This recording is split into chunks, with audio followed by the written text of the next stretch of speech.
మీరు మారాలి నాన్న, మీ చుట్టూ ఉన్న దెయ్యాల్ని వదిలించుకోవాలంటూ కవిత లేఖ రాశారు. కవిత ఉద్దేశంలో ఆ దెయ్యాలు ఎవరా అని బీఆర్ఎస్ నేతలు తలగొక్కుంటున్నారు. అయితే ఆ దెయ్యాలెవరో కాదో వీళ్లే అంటూ కాంగ్రెస్ బీజేపీ విమర్శలు చేస్తోంది. నాన్నకు ప్రేమతో అంటూ కవిత రాసిన లేఖ ప్రత్యర్థులకు అస్త్రంగా మారిందా?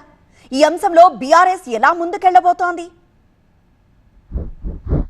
కవిత లేఖను పెద్దగా పట్టించుకోవాల్సిన అవసరం లేదని బీఆర్ఎస్ వాదన. అయితే రాజకీయ ప్రత్యర్థులు మాత్రం ఆ లేఖ చుట్టూనే తిరుగుతున్నారు.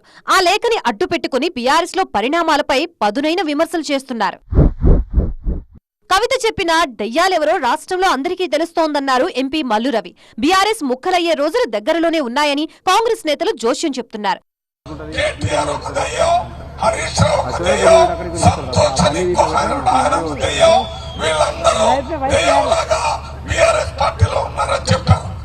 వాళ్ళందరూ దెయ్యాలంటే మనిషిని పట్టి పీడించే వాళ్ళనే దెయ్యాలంటారు.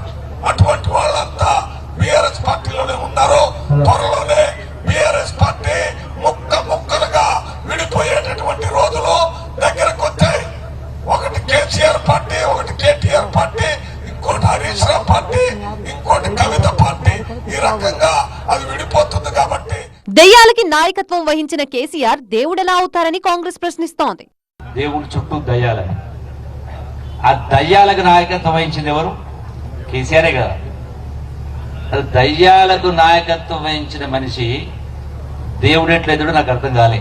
పార్టీలో పరిస్థితులు మారాలి, నాయకుడు అందరికీ అందుబాటులో ఉండాలనేది కవిత వాదన. లేఖ బయటికి రావడం, ఆ తర్వాత బహిరంగంగా కవిత కొన్ని వ్యాఖ్యలు చేయడం ప్రత్యర్థులకి అవకాశం ఇచ్చినట్లయింది. ఈ విషయంలో పార్టీ ఎలా ముందుకు వెళుతుందో చూడాలి మరి.